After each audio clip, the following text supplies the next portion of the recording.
What is drama? It sounds like a simple question, but most fiction writers can't actually answer it. They'll say conflict, they'll say tension, they'll say stakes. All of these are close. None of them are the thing itself. So here is the definition I want you to burn into your mind. Drama is what happens when something that matters is genuinely at risk. Short, clean, every word load-bearing. Let me show you why. This definition rests on 3 pillars. Pillar 1, matters. Something has to matter to the reader. They have to care about what stands to be lost. No caring, no drama. You can blow up a building in chapter 1, but if nobody cares who's inside, you've produced spectacle, not drama. Pillar 2, genuinely. The risk has to feel real, unresolved, not telegraphed as survivable. The moment a reader senses that you, the author, are keeping your character safe, the drama collapses. The threat has to feel like it could actually land. Pillar 3, at risk. Something must be in active motion toward possible loss. Static situations, no matter how dangerous they look, do not generate drama. It's the motion toward consequence that drives the engine. All 3 pillars must hold at the same time. Pull one, and the whole structure comes down. Now, let's address a common confusion. Conflict and tension are not drama, they're ingredients. Here's the distinction that matters. Conflict is a condition. Tension is a state. Drama is an experience. The element that transforms the first 2 into the third is consequence with cost. 2 characters arguing about who left the milk out is conflict. It generates 0 drama unless something real is at stake inside that argument.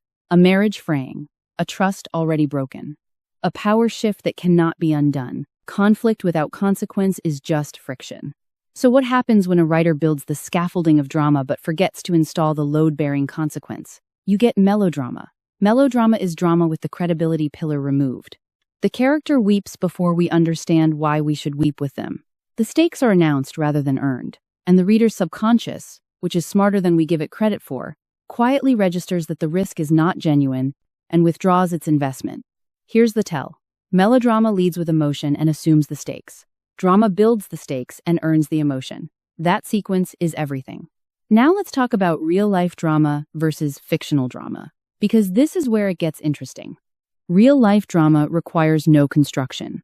It happens to you. The stakes are automatic because the consequences are real. That diagnosis, that phone call, that door closing for the last time. Real-life drama doesn't care about narrative shape.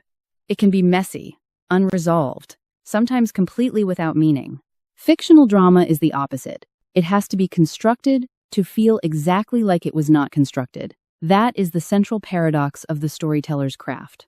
The reader knows, somewhere below conscious thought, that they are safe in your hands. Your entire job is to make them forget that. Which brings us to the most common apprentice mistake: unconscious character protection. The author loves their characters and wants to protect them. Or they're afraid of losing the reader. So they build every element of drama except the one that costs something.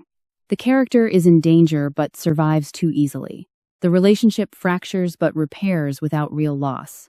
Something that should permanently change the story gets walked back before it can do its work. Readers can't always name this, but they feel it, as a kind of low urgency, a vague sense that nothing here really matters. What's actually happening is that the author is flinching. Stop flinching. Here's a diagnostic you can apply to any scene you've written. Ask 3 questions. 1. What is genuinely at risk here? 2. What is the real cost if it is lost? 3. Is the outcome actually uncertain, or have I already protected my character from the consequence without admitting it to myself? If you can't answer all 3 with specifics, your scene is producing the appearance of drama, not drama itself. Drama is one of the engines of story. Story is the vehicle that helps us make sense of the world. Without drama, you have a timeline, a report, a sequence of events that happen to some people. Build the stakes, earn the emotion, let it cost something. That is where your reader lives.